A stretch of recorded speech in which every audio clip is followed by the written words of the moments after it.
Bismillahirrahmanirrahim. Assalamu alaikum. Welcome to the Bailish World. Today we are going to start our lecture number 4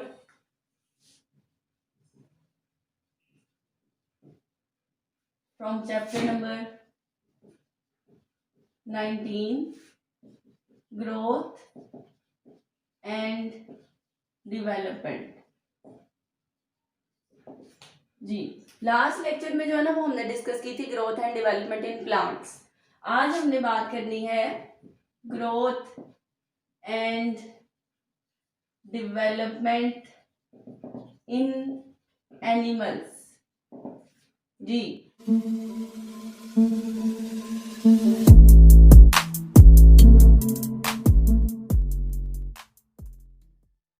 so animals में जो हमारे पास growth और development की definition है उसे हम एक ब्रांच से शो करते हैं, एम्ब्रियोलॉजी। एम्ब्रियोलॉजी का मतलब होता है एम्ब्रियो की स्टडी करना। एम्ब्रियो सिंपल से लेके कॉम्प्लेक्स तक ऑर्गेनिज्म में जितनी भी चेंजेस आती है ना उसे पढ़ना हम एम्ब्रियोलॉजी कहते हैं। Embryology is a study of growth and differentiation undergone by an organism under the course of its development from single fertilized egg to highly complex and independent living being। So embryology एक ऐसी study है जिसमें हम organism के अंदर आने वाली changes को, आने वाली सीरीज ऑफ स्टेजेस को स्टडी करते हैं। कहां से लेके कहां तक? From single fertilized egg to highly complex and independent living being like his parents. जब तक वो अपने पेरेंट्स की तरह इंडिपेंडेंट ऑर्गेनिज्म नहीं बन जाता तब तक उसमें जितनी भी सीरीज ऑफ स्टेजेस हैं, सीरीज ऑफ इरिवर्सिबल स्टेप्स, हर पिछला स्टेप जो है ना वो अपने अगले स्टेप की तैयारी करके खत्म होता है। ठीक है, जैसा कि देखें जनरल स्टेप्स जो है वो कुछ बताने लगी हूँ एम्ब्रियोलॉजी के। सबसे पहला है जी गैमीटोजेनेसिस। गैमीटोजेनेसिस कहते हैं फॉर्मेशन ऑफ गैमीट्स को। कौन कौन से गैमीट्स होते हैं बॉडी में? एग फीमेल प्रोड्यूस करती हैं, स्पर्म्स मेल प्रोड्यूस करते हैं। ठीक है, फिर इनकी क्या होती है? फर्टिलाइजेशन। जब ये फर्टिलाइज करते हैं तो ये सिंगल सेल बनाते हैं फ्रॉम सिंगल फर्टिलाइज्ड एग, उसे हम कहते हैं जी जाइगोट। ये एन हैप्लॉइड एग और हैप्लॉइड स्पर्म के मिलने से जो जाइगोट बनता है वो डिप्लॉइड होता है और उनके पास दोनों पेरेंट्स की कैरेक्टरिस्टिक्स जो है ना वो मर्ज हो जाती हैं। ठीक है, फर्टिलाइजेशन के बाद फिर अगला स्टेप स्टार्ट होता है जिसे हम कहते हैं क्लीवेज। ये एक सिंगल सेल है, ये माइटोसिस स्टार्ट कर देता है। एक से कितने हो जाता है? 2, फिर 2 से कितने हो जाता है? 4, फिर 4 से 8। इस तरह से ये सेल्स जो है ना वो बढ़ते जाते हैं, डिवीजन करते जाते हैं और that division is called as mitosis and mitosis is also called as cleavage. और ये जितने भी सेल्स नए बनते हैं इन्हें हम कहते हैं जी ब्लास्टोमेयर्स। माइटोसिस के थ्रू, क्लीवेज के थ्रू जितने नए सेल्स बनते हैं उन्हें हम ब्लास्टोमेयर्स कहते हैं। फिर उसके बाद क्या होता है? गैस्ट्रुलेशन होती है। गैस्ट्रुलेशन में क्या बनती है? Germ layers. जर्म लेयर्स 3 तरह की हैं। एक को हम कहते हैं एक्टोडर्म, एक को हम कहते हैं मीजोडर्म और एक को हम कहते हैं एंडोडर्म। एक्टोडर्म जो है ना ये ब्रेन और स्पाइनल कॉर्ड बनाने के लिए काम करती है। सब ऑर्गेनिजम्स की ना एम्ब्रियोनिक स्टेजेस यही है और ये जो लेयर्स हैं वो भी सेम चीजें बनाती हैं। एक्टोडर्म सब जानवर जितने भी हैं, fishes, amphibians, reptiles, birds, mammals, सबके पास एक्टोडर्म क्या बनाती है? Brain and spinal cord. Mesoderm जो है ना वो इस सेंट्रल नर्वस सिस्टम को छोड़ के बाकी सारे सिस्टम्स जो है ना वो मीजोडर्म से बनते हैं, जैसे digestive system, circulatory system, respiratory system, excretory system, reproductive system, endocrine system, exocrine system, सारे सिस्टम्स कौन बनाती है? मीजोडर्म। ये जर्म लेयर्स हैं क्या? सेल्स की सिंपल सी ऐसे लेयर्स हैं जिनके सेल्स के ऊपर अल्लाह ताला ने उनकी फेट्स लिखी हुई हैं, उनकी किस्मतें लिखी हुई हैं, जो कि एक्टोडर्म के पास है जी ब्रेन और स्पाइनल कॉर्ड बनाने की इंफॉर्मेशन, मीजोडर्म के पास सेंट्रल नर्वस सिस्टम के अलावा जितने भी सिस्टम्स हैं वो सारे, और एंडोडर्म जो है ना वो ऑर्गन्स की लाइनिंग करने के लिए रिस्पॉन्सिबल है, यानी कि ये प्रोटेक्शन देती है। हर ऑर्गन के ऊपर एक प्रोटेक्टिव बैग होता है, जैसे दिल के ऊपर पेरिकार्डियम, जैसे लंग्स के ऊपर प्लूरल मेम्ब्रेन, इसी तरह अल्लाह ताला ने हर ऑर्गन को ना प्रोटेक्टिव लेयर्स दी हुई हैं, ऊपर भी और अंदर भी, वो सारी जो है ना वो एंडोडर्म बनाती है। ठीक है, गैस्ट्रुलेशन के बाद जो है ना वो क्या होता है? ऑर्गेनोजेनेसिस।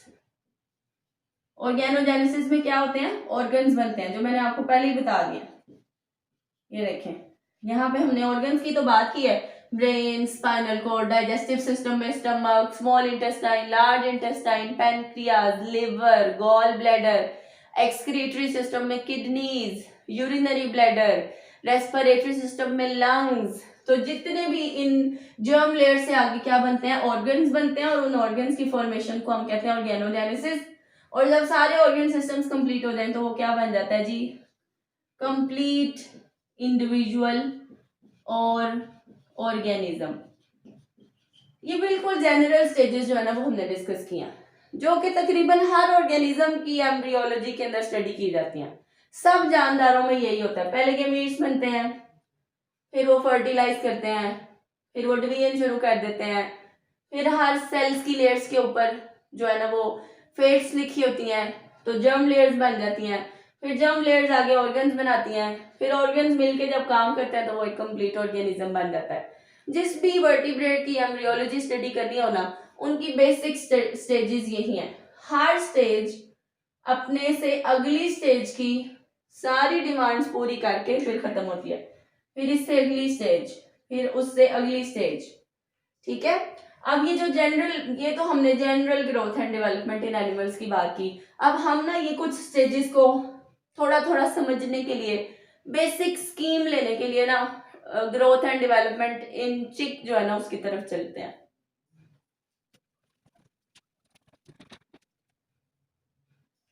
जी, अब हम बात करने लगे ग्रोथ एंड डेवलपमेंट इन चिक। चूजे की जो डेवलपमेंट है ना वो पढ़ने लगे हैं।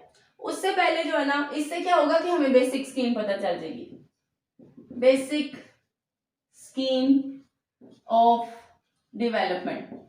बेसिक स्टेजेस जो भी हमने लिखी थी ना, उसमें से कुछ स्टेजेस हम यहाँ पर डिस्कस करेंगे। सबसे पहले हम बात करते हैं कि मुर्गी जो है ना वो जब एग ले करती है तो उस एग को ना मुख्तलिफ स्टेजेस से गुजार के फिर उसे ले करती है।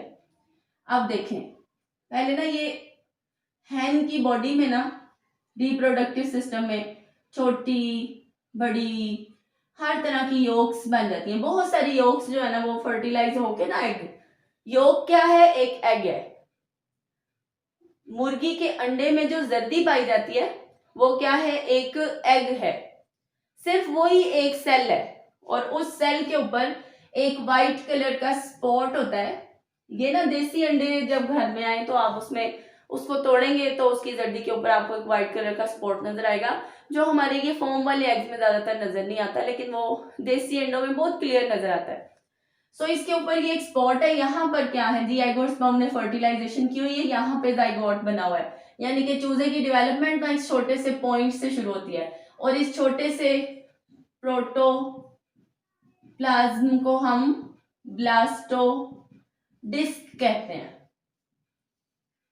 सो ये योग जो है ना, ये हैन की रिप्रोडक्टिव ट्रैक्ट में से गुजरती जाती है, और यहाँ से गुजरते गुजरते इसके ऊपर ये देखेंगे योग है, इस योग के ऊपर एक मेम्ब्रेन आ जाती है।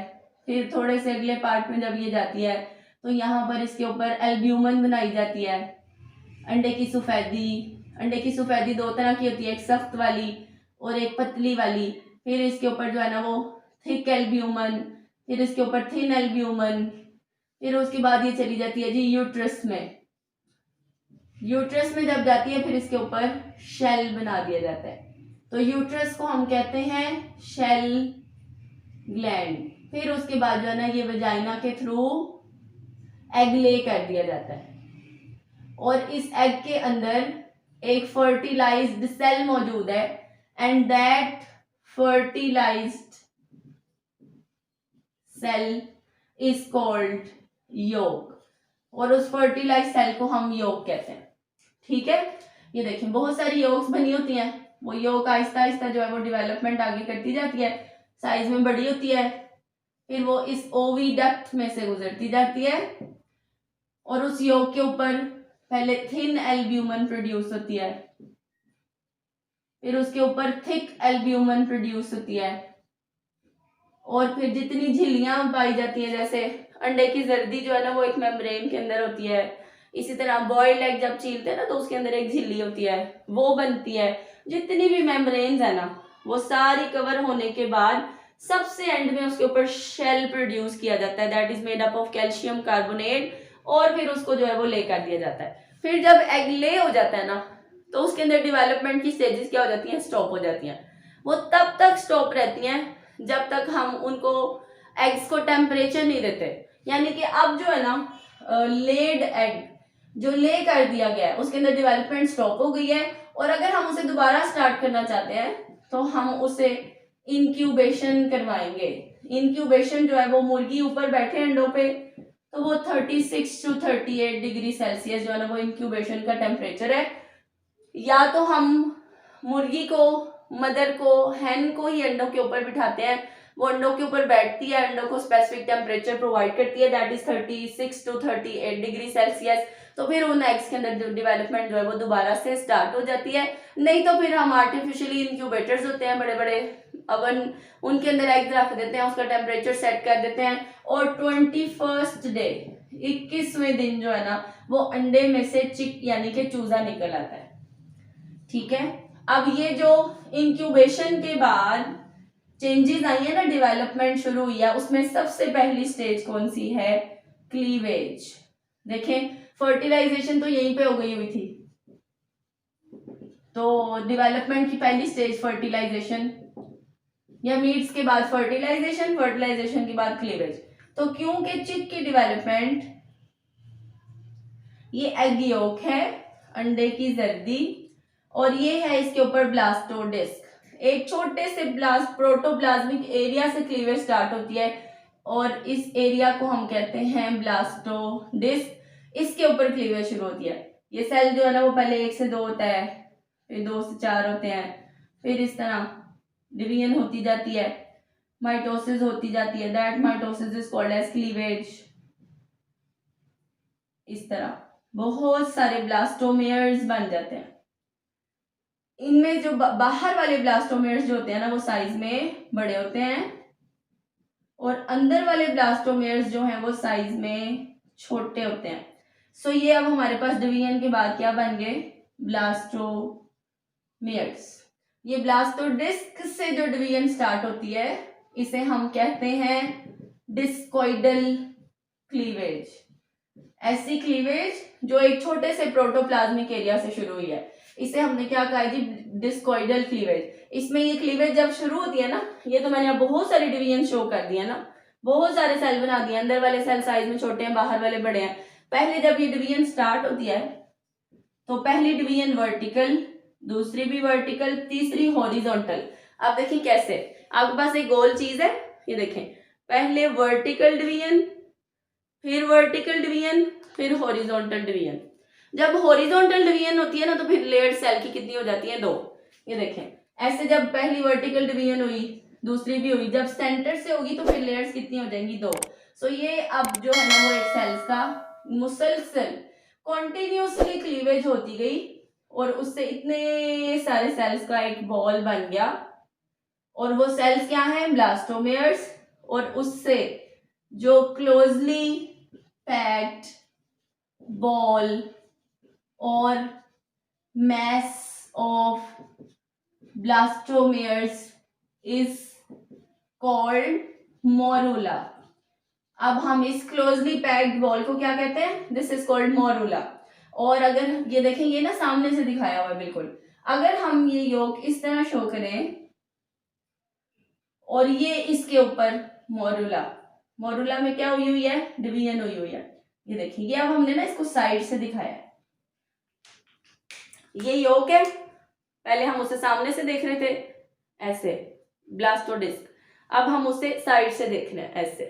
ठीक है, साइड से हमें ऊपर नजर आएगी क्योंकि यहाँ ब्लास्टोडिस्क है. ऐसे देखेंगे तो सामने थी, ऐसे देखेंगे तो साइड व्यू है. तो जब हम इसका साइड व्यू देखते हैं तो हमें सेल्स की एक लेयर नहीं नजर आती, हमें सेल्स की दो लेयर्स नजर आती हैं. इस तरह वो जो हॉरिजॉन्टल डिवीजन की वजह से हुई थी ना, दो हो गई थी. इन दो लेयर्स को अब हमने क्या कहना है? ब्लास्टोडर्मल लेयर्स. यानी कि अब ये बन गया है स्ट्रक्चर ब्लास्टोडर्म. ब्लास्टोडर्म में कितनी लेयर्स हैं? दो लेयर्स हैं, और वो भी एग योक के साथ जुड़ी हुई हैं. सो ये देखें, क्लीवेज हुई पहले, क्लीवेज से ये क्लोजली पैक्ड मैस बन गया, इसको हमने मोरूला कहा. अब मोरूला की लेयर्स कितनी हो गई हैं? दो. अब हमने उसको क्या कहा है? ब्लास्टोडर्म. अब ये जो ब्लास्टोडर्म की लेयर है ना, ये योक से थोड़ी सी अलग होना शुरू हो जाती है. योक आ जाती है नीचे. ये योक और ब्लास्टोडर्म के दरमियान में ना एक फ्लूइड फिल्ड स्पेस पैदा होना शुरू हो जाती है. Fluid filled cavity. So blastoderm जो है वो योक से थोड़ी सी उठ जाती है, रेज हो जाती है. रेज्ड, रेज्ड मतलब थोड़ी सी ऊपर हो जाती है. और साइड वाले सेल्स जो हैं वो जुड़े रहते हैं, और अंदर वाले सेल्स जो हैं वो योक से थोड़ा सा दूर हो जाते हैं. तो ये जो साइड वाले सेल्स जुड़े रहते हैं, इस पॉइंट को हम कहते हैं जोन ऑफ जंक्शन. जंक्शन का मतलब होता है जुड़ा हुआ पॉइंट. और बीच में जो है ना वो एक कैविटी पैदा होने लग जाती है. Fluid filled cavity is called as blastocoel. So अब जो है ना वो हम इसे क्या कहते हैं? ब्लास्टुला. जब ये स्पेस पैदा हो जाती है, ब्लास्टोडर्म्स दो हो जाती हैं, और उसके बीच में फ्लूइड फिल्ड कैविटी आ जाती है योक और लेयर के दरमियान में, तो इसे हम क्या कहते हैं जी? Blastula. Now it is called as blastula. पहले ये मोरूला था, अब ये क्या है? ब्लास्टुला है. अब चेंज क्या है मोरूला में? मोरूला सिर्फ एक बॉल था जिसमें सेल्स थे. अब जो है ना वो लेयर्स हैं दो, और वो योक से जो है वो थोड़ी सी ऊपर हो गई हैं. साइड वाले सेल्स जुड़े रहते हैं, जोन ऑफ जंक्शन, और अंदर वाले सेल्स थोड़े से रेज्ड हो जाते हैं, और उसके बीच में फ्लूइड फिल्ड कैविटी पैदा होती है जिसे ब्लास्टोसील कहा जाता है. और ब्लास्टोसील कैविटी की वजह से अब इस स्ट्रक्चर का नाम है जी ब्लास्टोला. इससे नेक्स्ट स्टेज में ये जो दो ब्लास्टोडर्म्स है ना, इन ब्लास्टोडर्म्स में एक ब्लास्टोडर्म है ये, और एक इसके ऊपर है. इन दोनों ब्लास्टोडर्मल लेयर्स के दरमियान में स्पेस पैदा हो जाती है. साइड्स वाले सेल योक के साथ जुड़े हुए हैं. योक को जो है वो हम ग्रीन से शो कर लेते हैं. ये अभी भी बीच में गैप है. अब हुआ क्या है? सिर्फ ब्लास्टोडर्म की लेयर्स जो है ना वो एक दूसरे से अलग हुई हैं. उन ब्लास्टोडर्म्स की दो लेयर्स के दरमियान में स्पेस आ गई है. ये देखें, ये बीच में जो है ना वो स्पेस आ गई है. अभी भी साइड वाले सेल्स जुड़े हुए हैं और अंदर वाले जो है वो योक से दूर है. अब ये जो दो लेयर्स हमारे पास बनी है, इसमें से एक लेयर को हम कहते हैं एपिब्लास्ट, ऊपर वाली, और एक लेयर को हम कहते हैं हाइपोब्लास्ट. हाइपो मींस नीचे वाली. एपिब्लास्ट जो है ना ये बाद में दो लेयर्स बनाती है. अब जो है ना वो हम जर्म लेयर्स की बात करने लगे हैं. Now we are talking about gastrulation. Gastrulation is formation of germ layers. अब भी हमने बात की जर्म लेयर्स की. एपिब्लास्ट दो लेयर्स बनाती है, एक एक्टोडर्म और एक एंडोडर्म. यानी कि एपिब्लास्ट के पास ना प्रिजम्पटिव सेल्स हैं. प्रिजम्पटिव सेल्स वो होते हैं जिनके ऊपर फेट्स लिखी हो, किस्मतें लिखी हो. सो एपिब्लास्ट जो है ना वो आगे डिवाइड होती है और डिवाइड होकर दो लेयर्स बनाती है. उन दो में से एक को हम कहते हैं एक्टोडर्म और एक उससे नीचे वाली जो है उसे हम कहते हैं मीजोडर्म। और ये जो नीचे वाली है ये है हाइपोब्लास्ट। हाइपोब्लास्ट से आगे कौन सी लेयर बनती है जी? एंडोडर्म। एंडोडर्म का काम है ऑर्गन्स की लाइनिंग्स करना प्रोटेक्शन के लिए, और एक्टोडर्म का काम है सेंट्रल नर्वस सिस्टम बनाना। और सेंट्रल नर्वस सिस्टम के अलावा जितने भी सिस्टम है ना वो सारे किससे बनते हैं? मीजोडर्म से। मीजोडर्म। एपिब्लास्ट से दो लेयर्स बनती हैं, एक एक्टोडर्म एक मीजोडर्म। और हाइपोब्लास्ट से एक लेयर बनती है जिसे हम क्या कहते हैं? एंडोडर्म। एक्टोडर्म से बनता है brain and spinal cord. Brain और स्पाइनल कॉर्ड के अलावा जितने भी ऑर्गन बनते हैं वो सारे किससे बनते हैं? मीजोडर्म से। सो ये जो प्रोसेस है इसे हम गैस्ट्रुलेशन कहते हैं, फॉर्मेशन ऑफ जर्म लेयर्स। अब ये जो कैविटी को हमने पहले ब्लास्टोसील कहा था, अब क्योंकि ये गैस्ट्रुला बन गया है, अब ये स्ट्रक्चर क्या बन गया है? गैस्ट्रुला। तो ये जो कैविटी होगी इसे हम गैस्ट्रोसील कैविटी कहेंगे। सबसे पहले था मोरूला, मोरूला के बाद था ब्लास्टुला, ब्लास्टुला के बाद अब जो अगला स्ट्रक्चर है दैट इज गैस्ट्रुला। गैस्ट्रुला कब बनेगा? जब जर्म लेयर्स नजर आना शुरू हो जाएंगी। अब ये जो साइड वाले सेल्स हैं ये अभी भी जुड़े हुए हैं, सो हम ना अब इसको दो नाम देते हैं। पहले हमने इसको जोन ऑफ जंक्शन कहा था, अब ये जो साइड वाले सेल्स जुड़े हुए हैं this area is named as area opaca. ये साइड वाले जो जुड़े हुए जंक्शंस हैं, point of junctions are called area opaca. और ये जो बीच में योग से दूर एरिया है जिसकी वजह से ये बीच में स्पेस पैदा हुई है, this is called as area pellucida. So जो लेयर सेल्स का वो हिस्सा जो योग से अलग है, बीच में कैविटी बन चुकी हुई है, that is called as area pellucida. और जहां से सेल्स योग के साथ अटैच है that is called area opaca. ये हाइपोब्लास्ट से जब एंडोडर्म बनती है ना, तो एंडोडर्म सबसे पहले अंडे की जर्दी के ऊपर एक प्रोटेक्टिव लेयर प्रोड्यूस करती है जिसे हम कहते हैं योक सैक। ये योक सैक जो है ना, ये योक को अपने अंदर संभाल लेती है, क्योंकि जितनी भी चूजे की डेवलपमेंट होनी है ना, उसे अंडे के अंदर जितनी भी खुराक चाहिए वो सारी अल्लाह ताला ने इस जर्दी के अंदर, इस योक के अंदर स्टोर की है। इस वजह से एंडोडर्म जैसे ही जर्म लेयर बनती है वो सबसे पहले योक को क्या करती है?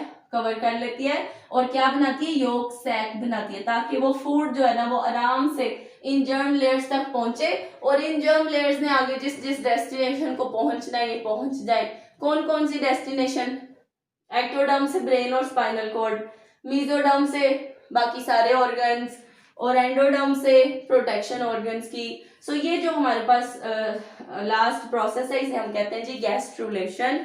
गैस्ट्रुलेशन के बाद फिर जो है ना वो डिफरेंट ऑर्गन्स की तरफ बात चली जाती है, ऑर्गेनोजेनेसिस होती है, फिर न्यूरुलेशन होती है। न्यूरुलेशन जिसमें ब्रेन और स्पाइनल कॉर्ड बना दी जाती है, central nervous system, peripheral nervous system सारा बना दिया जाता है। ये आज का हमारा टॉपिक था। फर्दर लेक्चर्स के लिए चैनल को सब्सक्राइब करें। Thank you. Allah Hafiz.